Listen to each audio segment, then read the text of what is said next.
Programme में आपको खुशामदीद कहते हैं। मैं असदुल्ला खान हूँ। बलूचिस्तान में आज तब्दीली का अमल मुकम्मल हो गया और अब्दुल क़ुद्दूस बज़िंजो साहब ने बतौर वज़ीर आला बलूचिस्तान अपने ओहदे का हलफ उठा लिया। बलूचिस्तान में सवाल यह है कि बलूचिस्तान में इसके क्या असरात मुरतब होंगे और इस तब्दीली के वफाक पर भी क्या कुछ असरात पड़ेंगे या नहीं पड़ेंगे। तो एक तो प्रोग्राम के पहले हिस्से में इस पर गुफ्तगू करेंगे।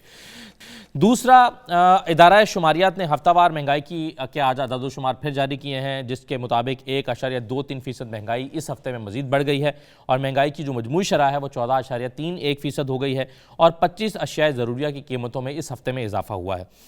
दूसरी तरफ हम देख रहे हैं कि डॉलर में कुछ इस्तेहकाम आ रहा है और रुपया जो है वो उसकी कदर में कुछ बेहतरी हुई है और बज़ाहिर उसकी वजह मालूम होती है कि सऊदी अरब ने जो पाकिस्तान की मदद की है और $3 अरब मरकज़ी बैंक में जमा कराने का ऐलान किया और $1 अरब 20 करोड़ का मालियत का जो तेल है वो फराहम करने का वादा, तो इसके नतीजे में भी ऐसा लगता है कि इसके असरात पड़े हैं। और फिर इसका क्या डॉलर के साथ कोई कनेक्शन है या नहीं है, इस पर हम प्रोग्राम के दूसरे हिस्से में गुफ्तगू करेंगे और फिर देखेंगे कि जो महंगाई का मैंने जिक्र भी किया, आज पीपल्स पार्टी की सिंध भर में मुख्तलिफ शहरों में महंगाई के खिलाफ रैलियाँ जारी रहीं।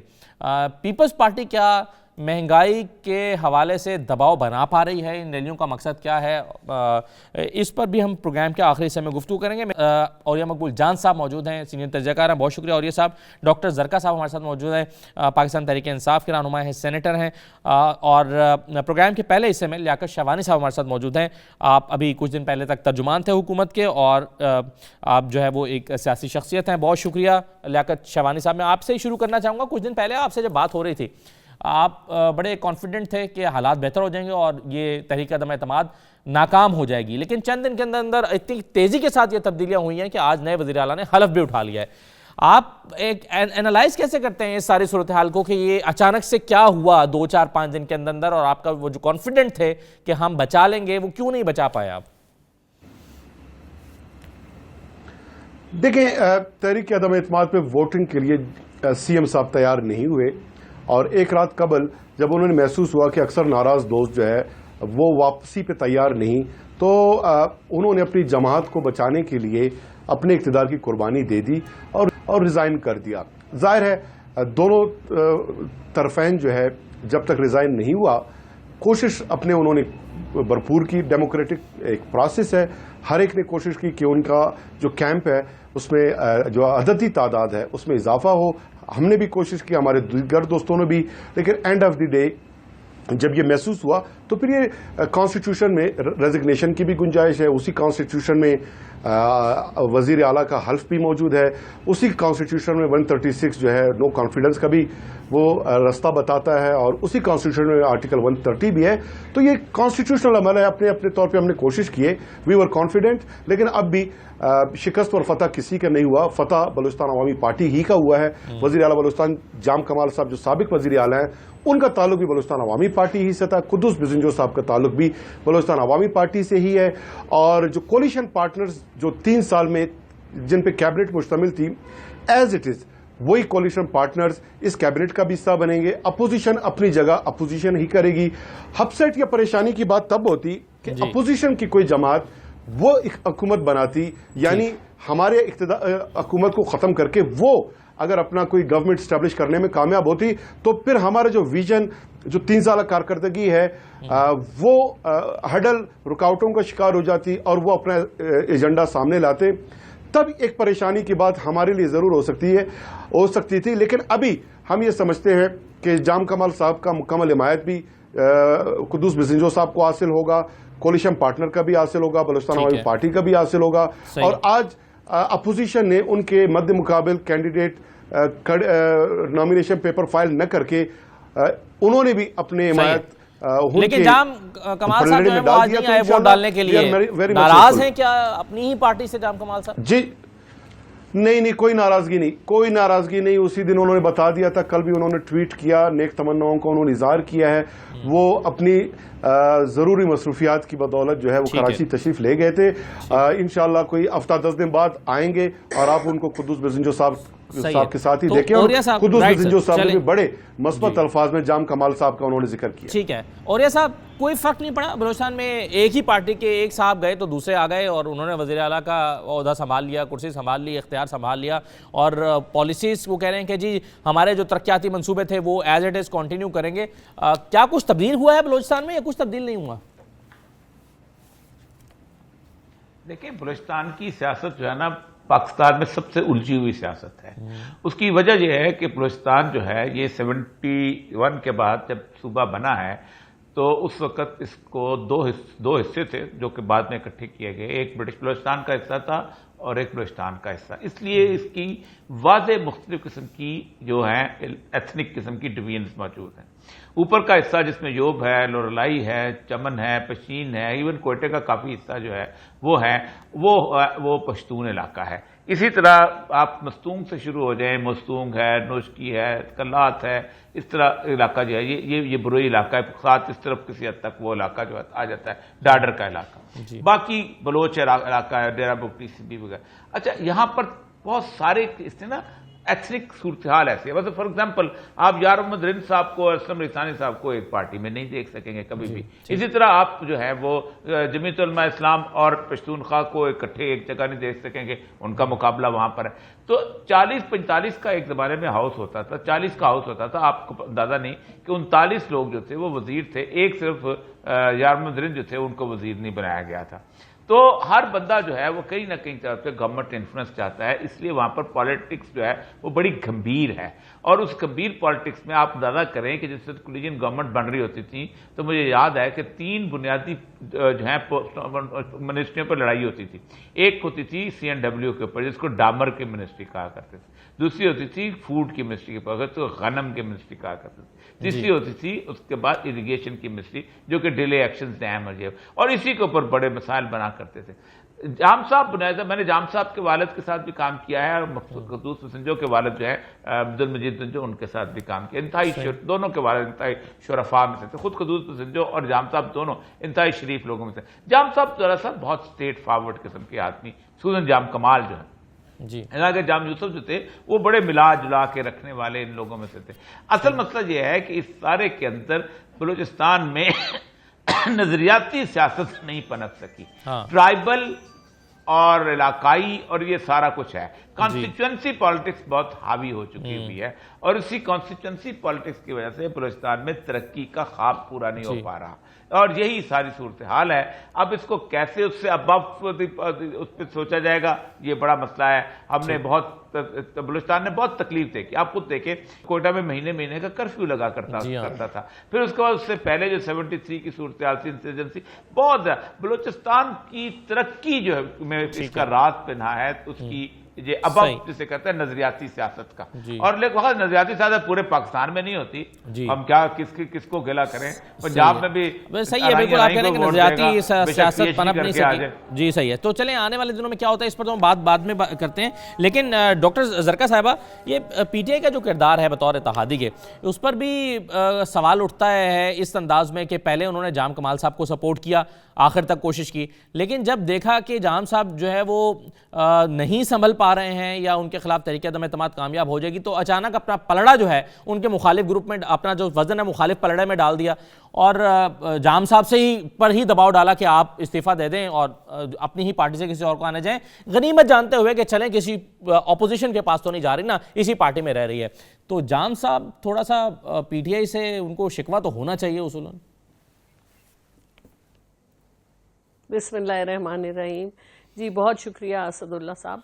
बात यह है कि PTI आपको पता है बाप क्योंकि हमारे एलाइज हैं, इत्तेहादी हैं बलूचिस्तान में, और आपको पता है कि सेनेट के चेयरमैन भी बाप से हैं। मैं क्योंकि सेनेट में हूँ, सेनेट में हमारे साथ बहुत से लोग बाप पार्टी से मौजूद हैं और उनकी बड़ी एक आपस में सियासत के हवाले से बड़ा उनका आपस में जाहिर है ग्रुप्स भी होते हैं, लेकिन ये कि क्योंकि इत्तेहादी हैं हमारे, और मेरा ख्याल है जो बाप पार्टी के अंदर के जो सेंटिमेंट्स थे उनको फिर ऑन बोर्ड लिया है PTI ने, क्योंकि जाहिर है जब जाम कमाल साहब जैसे औरिया साहब ने भी फरमाया कि बहुत स्ट्रेट फॉरवर्ड अच्छे पढ़े लिखे आदमी खानदानी सियासत से ताल्लुक रखते हैं, और कदूस बजिंजो साहब भी, कदूस बजिंजो साहब पहले स्पीकर होते थे तो बहरहाल, लेकिन ये है कि जब बाप पार्टी ने खुद ये उनके अंदर से जब ये बात निकली कि वो भी चेंज चाह रहे हैं, तो फिर मेरा ख्याल है पीटीआई के पास भी कोई खास रास्ता नहीं था सवाए इसके कि उनको सपोर्ट करें, क्योंकि जब पार्टी के अंदर ही है तो उनकी आपस की सियासत। और इस हवाले से मैं बिल्कुल ओरिया साहब के साथ इस बात पे भी अग्री करती हूँ, और बहुत मुझे तकलीफ होती है बलूचिस्तान को देख के कि इतनी हुकूमतें आई, इतनी गई। मैं 30 साल पहले बलूचिस्तान गई थी, तब जो कोयटा का हाल था, आज से 2 साल पहले भी कोयटा वही है। तो ये कोयटा और बलूचिस्तान की तरक्की, इसमें मुज़मिर है सब कुछ। और गवादर जो एक मिला है, एक जबरदस्त अपॉर्चुनिटी सीपैक के अंडर, तो अब बलूचिस्तान की हुकूमत को कोशिश करनी चाहिए कि वो इसमें से कुछ लेके आए आम गरीब लोगों के लिए, क्योंकि जो बड़े लोग होते हैं, बलूचिस्तान में तरक्की नहीं हुई पिछले 3 साल में जो बलूचिस्तान हुकूमत दावा करती है। देखिए, गवादर में तो इम्प्रूवमेंट हुई है ना, गवादर में तो इम्प्रूवमेंट हुई है, और बलूचिस्तान में जो तरक्की हुई है वो अभी आपको, जिस तरह पाकिस्तान में आपको कहीं कहीं 3 साल में कितना काम आपको नजर आ सकता है। इट टेक्स टाइम, डेवलपमेंट को कम से कम 10 साल चाहिए होते हैं आपको नजर आने के लिए। सही। इसी तरह हेल्थ कार्ड भी आपको मिल रहे हैं, वो बलूचिस्तान में भी मिल जाएंगे एट सम पॉइंट। लेकिन ये कि जो बलूचिस्तान में जो हमें भी नजर आता है कि जो आम आदमी, पॉपुलेशन वहां की कम है, लोग दूर दूर रहते हैं, तो आम आदमी के लिए बेहतरी, उधर एजुकेशन, उनके स्टूडेंट्स आते हैं, वो हमें देखती हूँ कि रोज उनके लिए अरेंज कर रहे होते हैं, वहां कॉलेजेस यूनिवर्सिटीज नहीं है। तो ये चीजें बहुत इंपॉर्टेंट है, और पार्टियों से बालातर होके इसकी तरफ फोकस करना बहुत इंपॉर्टेंट है। ठीक है। तो लियाकत शहबानी साहब, ये बुनियादी फर्क अब क्या रहेगा गवर्नेंस में? अगर आप ये समझते हैं कि जाम कमाल साहब ने बहुत तरक्याती काम किए, बहुत जबरदस्त काम किया, फिर भी उनके खिलाफ तहरीक अदम एतमाद आ गई, नए वज़ीर आला पुराने वज़ीर आला की तरजीहात में आप चूंकि हर कदम साथ रहे हैं हुकूमत को, आपने बहुत के सारे ही इकदाम का तकरीबन हिस्सा ही थे एक तरह से, और आप उसकी तर्जुमानी करते रहे, तो क्या फ़र्क होगा अगले वज़ीर आला और पिछले वज़ीर आला के तरीक़ाकार में? देखिए, बलूचिस्तान अवामी पार्टी का जो एजेंडा है उस पर दोनों वज़ीर आला चल रहे हैं। जाम कमाल साहब एक विजनरी लीडर थे, 3 साल में उन्होंने जो कारकर्दगी दिखाई, आज कुद्दूस बसिंजो साहब ने ये फरमाया कि वो उसी मशाल को जो है आगे साथ लेकर चलेंगे, और उसी की रोशनी में जो बलूचिस्तान में अंधेरे, डेप्रिवेशन, अंडर डेवलपमेंट है, उसको ख़त्म करेंगे। दूसरी बात यह कि कुद्दूस बसिंजो साहब कम उम्र में वो एक ज़्यादा तजर्बाकार सियासतदान साबित हुए हैं। वो वज़ीर आला बलूचिस्तान के मनसब पे भी फायज रहे हैं, स्पीकर भी रहे हैं, डिप्टी स्पीकर भी रहे हैं, MPA भी रहे हैं, और एक पॉलिटिकल इतने जबरदस्त है, तो आप लोग उनको रेजिस्ट क्यों कर रहे थे इतने दिन से? आने देते, पहले आने देते, इतने जबरदस्त विजनरी लीडर हैं। चले अभी आ गए, और चूंकि जाम कमाल साहब उन्होंने पहले ही बता दिया था कि कोई रिफ्ट है, कोई इख्तिलाफ है, आपस में बैठ के उसको तय करते हैं। तो बहरहाल वो एक मरहला है, वो गुजर चुका। अब भी मैं ये समझता हूं कि अपोजिशन के कोई CM नहीं आया, हमारे ही दोस्त हैं, पहले भी साथ रहे, पहले भी स्पीकर थे इसी जमात में, और अब वो सामने आए। इंशाल्लाह जो डेवलपमेंट है, जो स्कीमात थे, जो प्रोजेक्ट्स थे, जो तरक्की का अमल था, इंशाल्लाह वो डिरेल नहीं होगा, उसको मजीद आगे बढ़ाएंगे। और फिर जाम कमाल साहब के साथ जो कैबिनेट थी वो एज इट इज इंटैक्ट रहेगी। वही कोलिशन पार्टनर्स हैं, वही दोस्त हैं, वही लोग हैं जिन्होंने अपना कलेक्टिव एफर्ट पुट किया था, और वही तर्जुमान सालों में वही जो एफर्ट है अब इंशाल्लाह वाले दिनों करेंगे। उसका मुझे नहीं मालूम। ठीक है, चलें। और ये साहब, जब ये सब तब्दीली का अमल हो रहा था तो 2-3 इसमें चहमगोइयाँ चल रही थी। एक ये कि ये बलूचिस्तान की तब्दीली यहाँ नहीं रुकेगी, अब ये पंजाब में आएगी, और ये जो ये गड़बड़ पैदा हो रही है ये ऐसे नहीं हो रही है, किसी वजह से हो रही है, और इसका असर वफाक में भी नजर आएगा। और आप देखेंगे कि जनाब वफाकी हुकूमत के इत्तेहादी हैं वो भी बोलने लगेंगे। ये सब अफवाहें साबित हुई हैं, चहमगोइयाँ साबित हुई हैं और दम तोड़ गई हैं आपके ख्याल में? देखें, अगर तो इस तरह के ट्रैक चलना होता तो बहुत पहले चल सकता। अपोजिशन में इस तरह की जान नहीं है किसी तौर पर भी, आप समझें कि बिल्कुल, वरना पंजाब का हुकूमत को खत्म करना कोई मुश्किल काम है इस वक्त। खुद इमरान खान साहब की हुकूमत जो है वो सिर्फ 2 बैसाखियों पे खड़ी है, एक MKM की बैसाखी और एक BNP उनकी बैसाखी पे, और उस बैसाखी को खींचना कोई मुश्किल काम तो नहीं है। लेकिन मसला जरा यह है कि कोई करना नहीं चाहता, शायद ये है। और उसकी 2-3 बड़ी वादे वजूहात हैं। उसकी 2-3 वादे वजूहात में एक ये भी है कि वो एक तो यह है कि वो अपनी मामलात उनके अपोजिशन के इस तरह के यहाँ को एक जगह यूनाइट नहीं हो पाते। पीपल पर हर एक कहते, पाकिस्तान दुनिया का वाहिद मुल्क है जहां अपोजिशन जो है वो इत्तेहाद बनाती है। पूरी दुनिया में हुकूमतों में इत्तेहाद होता है, अपोजिशन में हर जमात अपनी अलग-अलग कहती है। आपको कहते हैं ठीक है, कोलिजन हमेशा गवर्नमेंट में होती है, अपोजिशन में होती। अपोजिशन में कोलिजन बढ़ती है किसी डिक्टेटर के खिलाफ, जब पाकिस्तान में बनती थी। अब पाकिस्तान में वाहिद मुल्क है जहां अपोजिशन में कोलिजन। अब वो पीपल पार्टी का नजरिया ही और है, उसका नजरिया और नून लीग का अपना और है, मौलाना फजल रहमान का अपना और है। तो ऐसे में कोई अपोजिशन बनती नहीं होती। अपोजिशन ये अगर मुशर्रफ होता या ज़ियाउल हक होता या खान अयूब होता तो शायद अपोजिशन स्ट्रांग हो जाती। डेमोक्रेसी में अपोजिशन कोलिजन वाली नहीं चल सकती। ठीक है, बिल्कुल सही है। चलिए एक ब्रेक लेते हैं। लियाकत शाहवानी साहब, आपका बहुत शुक्रिया प्रोग्राम में शिरकत करने के लिए। लेते हैं जी ब्रेक के बाद वापस आते हैं तो देखते हैं कि ये जो सऊदी अरब की तरफ से एक मदद का ऐलान हुआ है, इससे क्या इम्पैक्ट आएगा पाकिस्तान की मईशत पर, क्या इम्पैक्ट आ रहा है, और इसके साथ साथ यह है कि IMF के साथ क्या डील करने में अब इसकी वजह से कुछ मदद मिलेगी। इन पहलुओं पर गुफ्तगू करें। एक ब्रेक लेते हैं, नए मेहमान भी हमारे साथ मौजूद होंगे। ब्रेक के बाद वापस आते हैं।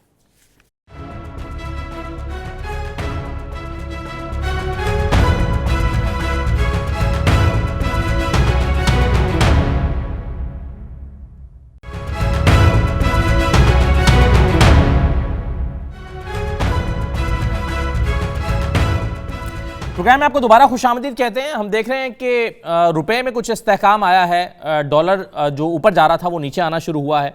बज़ाहिर ये इसकी वजह लगती है कि 3 अरब डॉलर मरकज़ी बैंक में जमा कराने का सऊदी अरब ने जो ऐलान किया वज़ीर आज़म के दौरे के बाद, जो चीज़ें हमारे सामने आई, और फिर 1 अरब 20 करोड़ डॉलर की मालियत का जो तेल था उसका वादा हुआ, तो इन चीज़ों का एक इम्पैक्ट आता हुआ दिखाई देता है। ये कैसे हो रहा है और इसका अगर ये वाकई ऐसा है तो आने वाले दिनों में मज़ीद कितना इम्पैक्ट आ सकता है, और फिर IMF की डील के साथ इसका क्या कुछ ताल्लुक बनता है या उस पर कुछ असर पड़ेगा? अगरचे वज़ीर ख़जाना कहते हैं कि इसका उससे कोई ताल्लुक नहीं है, लेकिन क्या हमें IMF के साथ डील करने में आसानी हो जाएगी? इन चीज़ों पर हम गुफ्तगू करेंगे। डॉक्टर शाहिद हसन सिद्दीकी साहब माहिर मौशआत हमारे साथ मौजूद हैं, और औलिया मकबूल जान साहब और डॉक्टर ज़रका भी हमारे साथ मौजूद हैं। डॉक्टर शाहिद सिद्दीकी साहब, सबसे पहले तो ये बताइए कि जो हम रुपए की कदर में कुछ बेहतरी देख रहे हैं, अगरचे वो मामूली है लेकिन मुसलसल हो रही है, कुछ पैसे की रोज़ाना बेहतरी आ रही है, तो इसकी वजह आप यही देखते हैं कि सऊदी अरब ने जो ऐलानात किए या मदद की? देखिए, सबसे बड़ी बात यह है कि जो रुपया नीचे जा रहा था रोज़ बरोज़ वो रुक गया और फिर बेहतरी आनी शुरू हो गई। ये बहुत अहम हमारे लिए ज़रूरी था। अब हम ये देखेंगे कि इसके साथ ही एक आध दिन के अंदर IMF के साथ हमारे मामला तय हो जाएंगे, हमारा प्रोग्राम बहाल हो जाएगा और वो हमें कर्जे की किस्त अदा कर देंगे। इसके फ़ौरन बाद हम ये देखेंगे कि हमारी हुकूमत जो है इंटरनेशनल मार्केट में जाएगी और वहाँ से जो है ना कुछ कर्जे हासिल करेगी बॉन्ड्स वगैरह के जरिए। इसका मतलब ये है कि अब हम बुरानी कैफियत से निकल आए हैं। जो हमारे ऊपर दबाव था कि रुपया गिर रहा है, बुरानी कैफियत है, बेयकीनी है, वो अब ख़त्म हो गई है। अब ये एक मोहलत मिली है हुकूमत को एक मरतबा फिर। ये मैं मोहलत का लफ्ज़ इसलिए इस्तेमाल कर रहा हूँ कि आप ये देखिए कि 3 साल जो हमारे गुजरे हैं, इसमें 27 बिलियन डॉलर्स 27 अरब डॉलर के हमारे बैरूनी कर्जे बढ़े हैं, जो पाकिस्तान की तारीख में सबसे ज़्यादा तेज़ रफ्तारी है।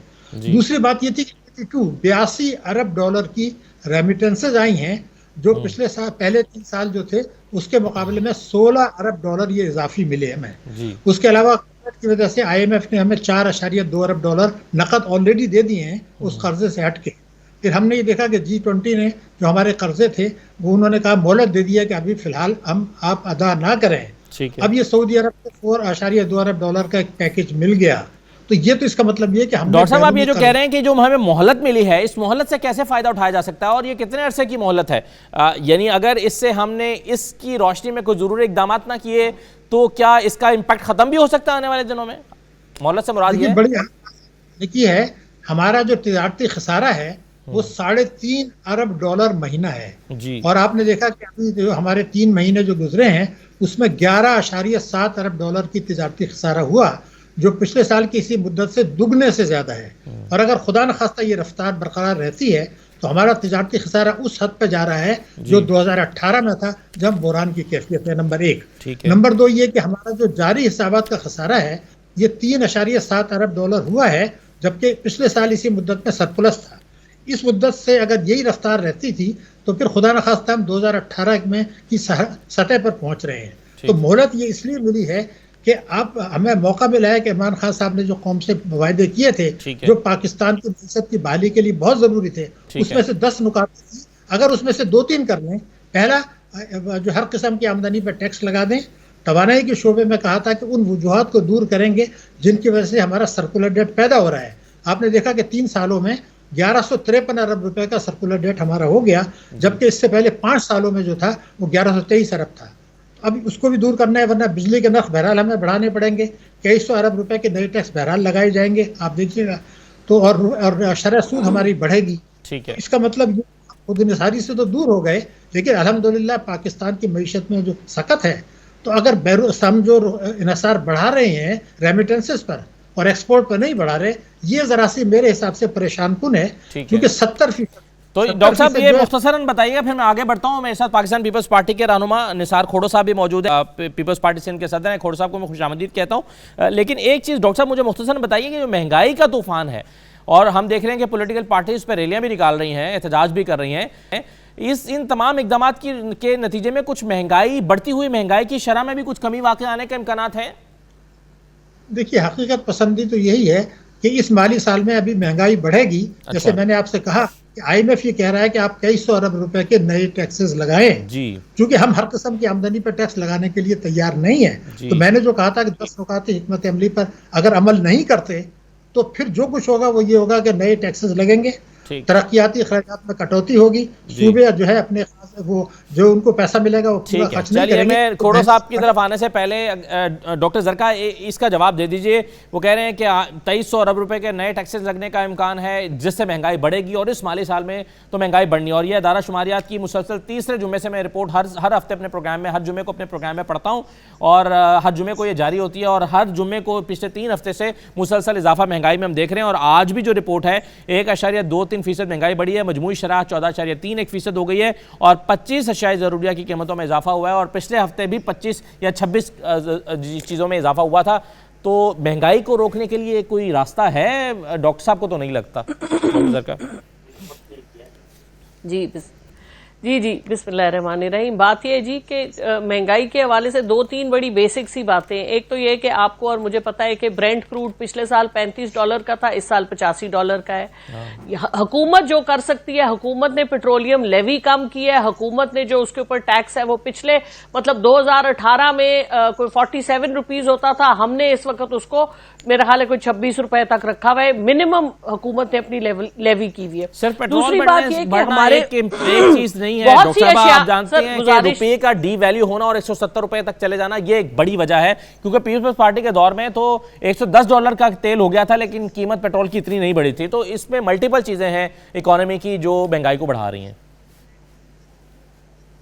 जी बिल्कुल, आप सही फरमा रहे हैं। देखिए ना, अफगानिस्तान का जो इतना बड़ा जो रीजनल एक हमारे ऊपर बोझ आया है, अफगानिस्तान को पहले अमेरिका डॉलर देता था, वो रुक गए हैं, अब वो डॉलर सारा पाकिस्तान से जा रहा है। उस पर कदगन लगाने की हुकूमत ने, स्टेट बैंक ने बहुत कोशिश की है, लेकिन कहां तक वो मतलब मुश्किल है। दूसरी बात यह कि हम जो पहले खुद कफील होते थे दालों में बहुत सी, अब हमारा जो पिछले कई दिहाइयों से हम बहुत सी चीजें जो आम खुर्दोनोश की हैं वो भी इंपोर्ट करते हैं, खासतौर पे दालें हो गई, आपका तेल, पाम ऑयल वगैरह। तो इन चीजों को ठीक करने में वक्त लगेगा। तो ये बात मुझे भी यूं ही लगता है कि कोशिश तो देखिए, अब हुकूमत ने पंजाब में कोशिश की है कि 90 रुपए पे चीनी और मुस्तहकम है, लेकिन ये कि जहां तक कोशिश, अब आपने देखा ना कि पीपल्स पार्टी, आज की खबर है कि 14 मिलियन टन गंदम सिंध में जाया हो गया, और वो और जिसकी लागत 8 अरब रुपए है। तो ये जो पिछले साल भी इन्होंने कहा चोरी हो गया, इस साल भी चोरी हुआ या नहीं, और फिर तो ये जो हमारे अंदर से ही बहुत से मसाइल निकलते हैं, इसका जवाब तो निसार खोड़ो साहब से लेते हैं, ब्लैक मार्केट कर लेते हैं, ये बहुत बड़ा इशू है।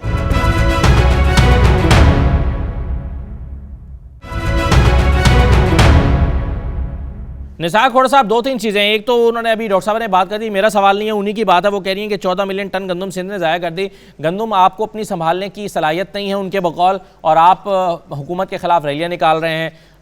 तो और फिर दूसरी बात यह है कि चीज़ें कुछ बेहतर होना शुरू हुई हैं इकोनॉमी में, तो फिर भी आप समझते हैं कि एहतजाज जारी रहना चाहिए? थोड़ा सा जनाब, सुनी सुनाई बातों पे कोई बात करता है तो मैं उसका जवाब देना अपना फर्ज नहीं समझता।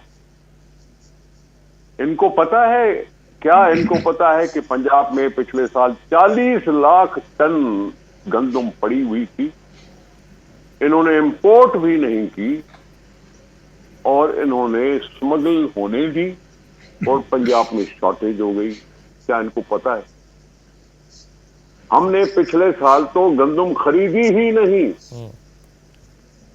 हमने इस साल खरीदी है $14 मिलियन, तो 14 मिलियन जो भी है 14 लाख टन जी, वो पड़ा हुआ है और हम फ्लोर मिल को सप्लाई करेंगे नवंबर के महीने में या अक्टूबर के आखिर में। वो होता है सप्लाई, वो हो जाएगा और हमारा मार्केट तो स्टेबल है, हमारा मार्केट स्टेबल है। हम हमेशा नवंबर में इशू करते हैं वीक फ्लोर मिल्स को, नवंबर अभी शुरू होने वाला है और हम इशू कर देंगे। ये कहां से बेपर की उड़ा के ले आते हैं कि जिसमें $14 मिलियन, वो 14 मिलियन टन गुम हो गई, जाया हो गई। किस खाते की बातें कर रहे हैं? फजूल बातें मैं समझता हूं नहीं करनी चाहिए।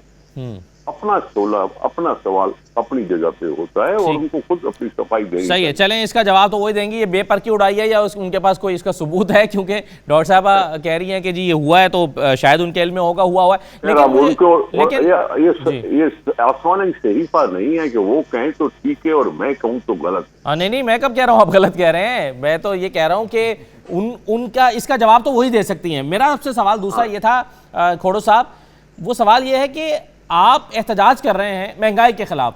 हुकूमत ने जो इकदाम अभी हालिया इकदाम किए हैं उसके नतीजे में कुछ बेहतरी चीज़ों में आना शुरू हो गई है, रुपये में कुछ इस्तेहकाम आ रहा है और आने वाले दिनों में कुछ और बेहतरी आ सकती है। अच्छा सुने तो सही, आप सुने तो सही, इस्तेहकाम इनको मुबारक हो।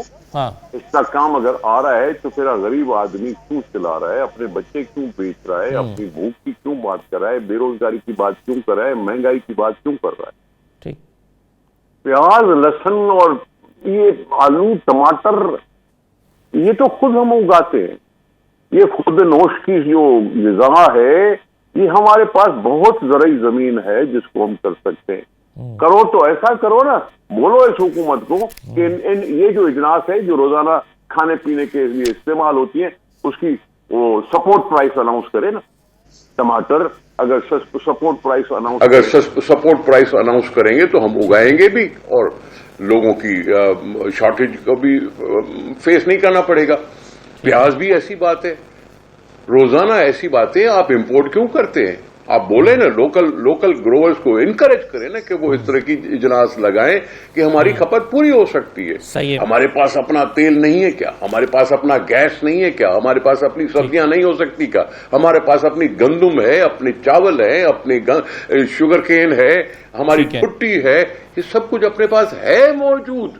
आप उनको इनकरेज नहीं कर रहे हैं, आप उनके अखराजात बढ़ा रहे हैं। भुट्टी के लिए या चावल के लिए या गंदम के लिए अगर कोई खाद इस्तेमाल होती है तो कल 5,000 में थी, अब 7,000 रुपए और 8,000 की बातें हो रही है। ठीक है, क्यों ये इन गरीबों पर इतना भार क्यों डाल रहे हो? गरीबों पे बोझ पड़ रहा है। चलिए इसका जवाब लेंगे, लेकिन पहले एक सवाल आपने बोल दिया मैं थोड़ा साहब एक मुझे अगर इजाजत दीजिए कि मैं औरिया साहब से वापस आ जाता हूं।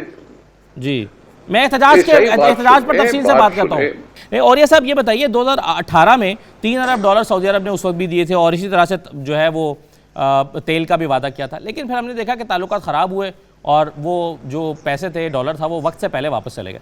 मेरा सवाल ये है कि क्या अब ये जो दोबारा से एक नई डील आई है सऊदी अरब के साथ, इसको बरकरार रखने के लिए ताल्लुकात बेहतर रखना ज़रूरी रहेगा पाकिस्तान के लिए? देखें, ये तो बहुत जरूरी रहेगा। कोई पैसे ऐसे तो नहीं आपको देता और ना आईएमएफ आपको ऐसे देता है। आईएमएफ का जो स्ट्रक्चरल एडजस्टमेंट प्रोग्राम है, शायद सिद्दीकी साहब यहाँ मौजूद हैं, मुझे बता दें किसी एक मुल्क ने स्ट्रक्चरल एडजस्टमेंट प्रोग्राम आईएमएफ के अंदर दाखिल हुआ हो और फिर उसके बाद उसकी इकॉनमी बची हो। हमेशा तबाह बर्बाद हुआ है। लैटिन अमेरिका की मिसालें मौजूद हैं।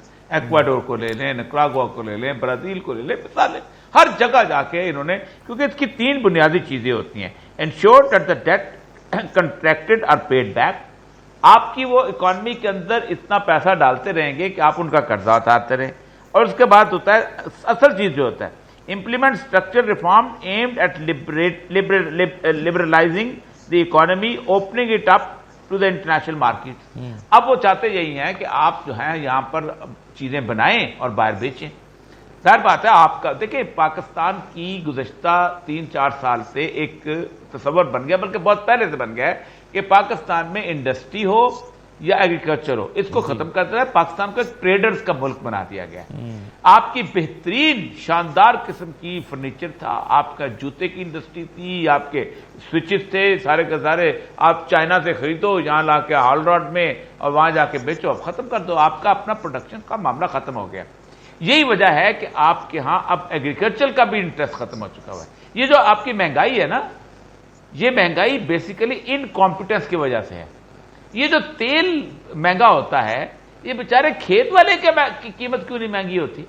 उसका टमाटर 5 रुपए का 5 रुपए का ही रहता है, उसकी गंदम जो है 200 रुपए की 200 रुपए की रहती है, उसका आलू का कीमत नहीं बढ़ती। वो 5 रुपए का आलू जो है वो डिफेंस में आते आते, इवन यहां तक के लाहौर में आते आते, कसूर शहर में आते आते 5 रुपए का आलू जो है वो 15 रुपए का कैसे हो जाता है?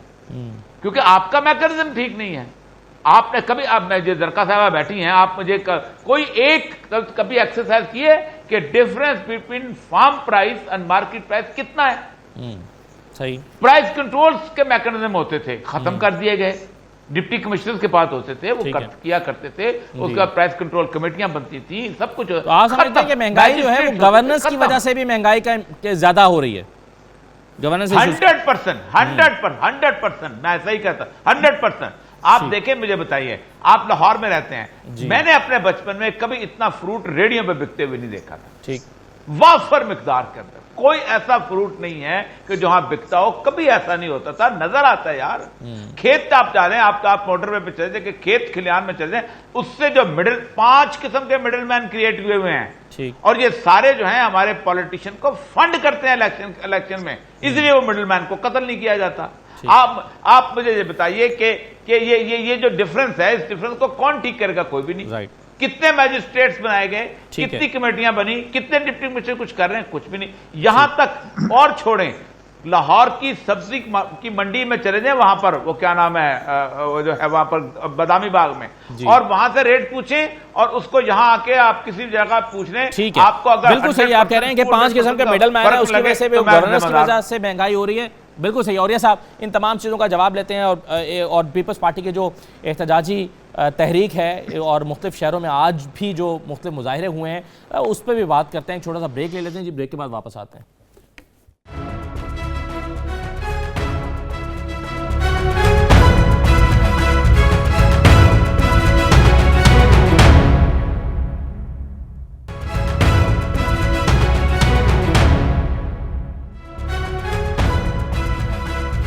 दोबारा आपको खुशामदीद कहते हैं। डॉक्टर जरका साहबा, 3 चीज़ें। एक तो निसार खोड़ साहब ने कहा कि ये गंदम खराब की जो बात आप कर रही हैं, 14 मिलियन टन की एक बेपर की उड़ाई आपने कहाँ से आप ले आई, इसकी कहाँ से खबर है?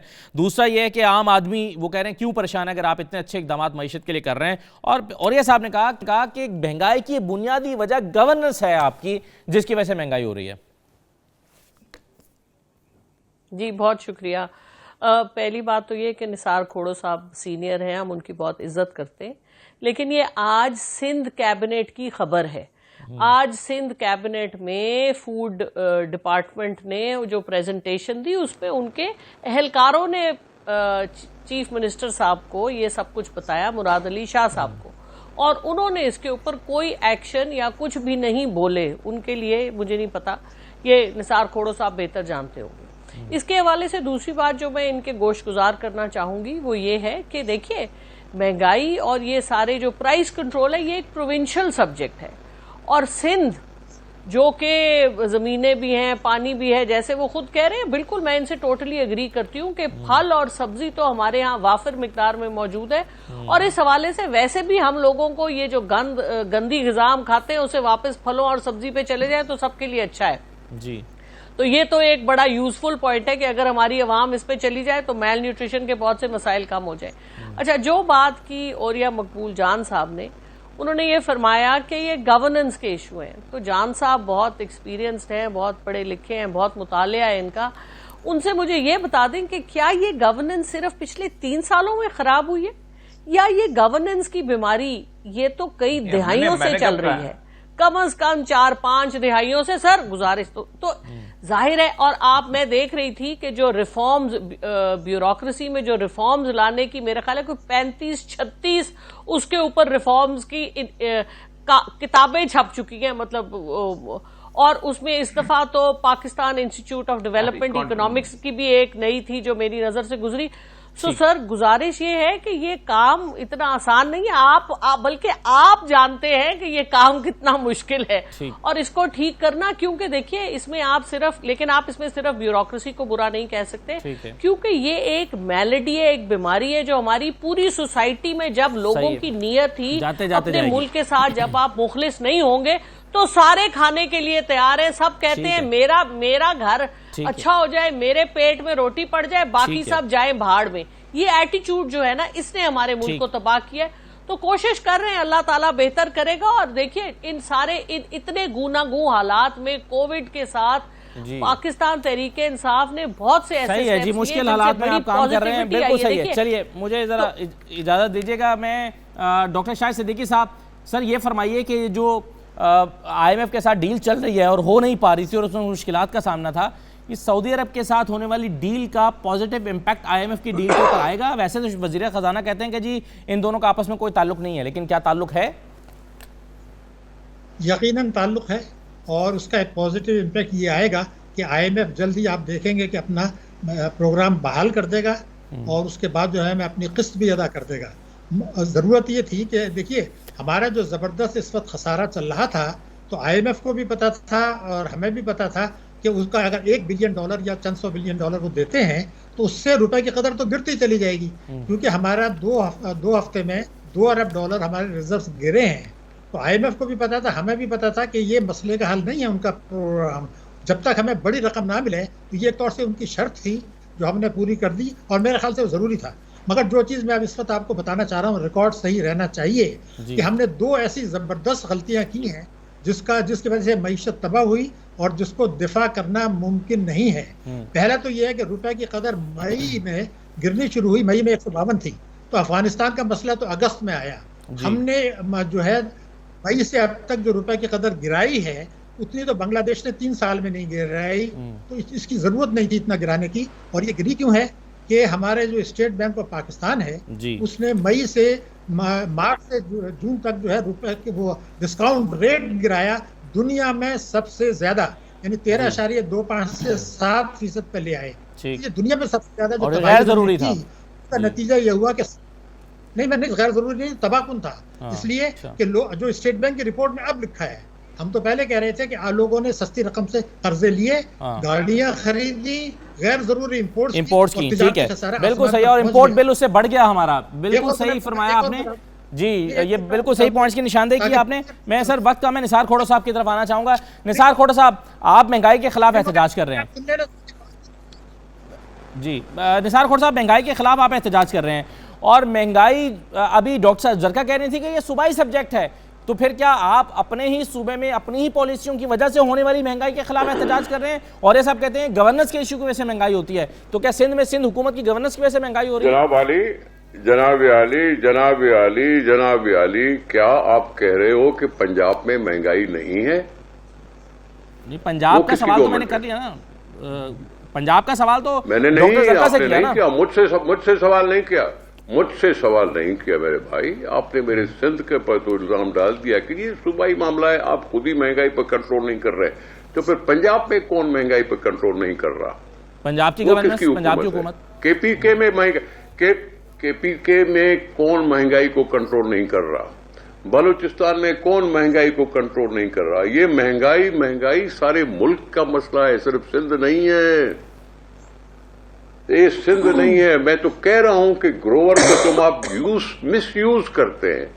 जो ग्रोवर है वो मिसयूज होता है, वो मजबूर है बेचारा, अपने पास उसकी स्टोरेज कैपेसिटी नहीं है, इसलिए मार्केट में बेचना उसको पड़ता है क्योंकि उसमें बच्चे पालने हैं और मार्केट मारता है। मिडलमैन को बंद करने वाली बात के लिए आपको 3 साल लगे हैं, आपको ये सोच नहीं आई कि मिडलमैन कैसे खत्म हो सकता है, कैसे ग्रोवर डायरेक्टली मार्केट में दे सकता है। ये तो सोचने की बात है, ये कोई न कोई कानून बनाने की बात है, कोई न कोई रिफॉर्म लाने की बात है। तो 3 साल क्यों लगते हैं सारा कुछ? जब से ये काम शुरू हुआ है इस हुकूमत का, महंगाई का तो शोर है। अभी तो आपने खुद ही किया है। 1 लीटर पर, पेट्रोल के 1 लीटर पे आप 44 रुपए लोगों से कमा रहे हैं। 44 जी जी। $85 का एक बैरल है, होना चाहिए 110 रुपया, बिक रहा है 137 रुपया, और उसके बाद आपकी जो लेवीज है वो 44 रुपए होते हैं। नवाज शरीफ के जमाने में 26 रुपए थे, हमारे जमाने में 22 रुपए थे। आप इसका कोई सवाल का जवाब दोगे? कम किया। ठीक है, चलिए सही है। निसार I'm खोड़ा साहब, sorry, बहुत I'm शुक्रिया sorry. प्रोग्राम में शिरकत करने के लिए। वक्त खत्म हो गया। जरका साहब आपका शुक्रिया, और ये मकबूल जान साहब और बाकी मेहमानों ने, डॉक्टर रशाद सिद्दीकी साहब भी हमारे साथ मौजूद थे, बाकी मेहमान भी, बहुत शुक्रिया तमाम मेहमानों। इजाज़त दीजिए, अल्लाह हाफिज़।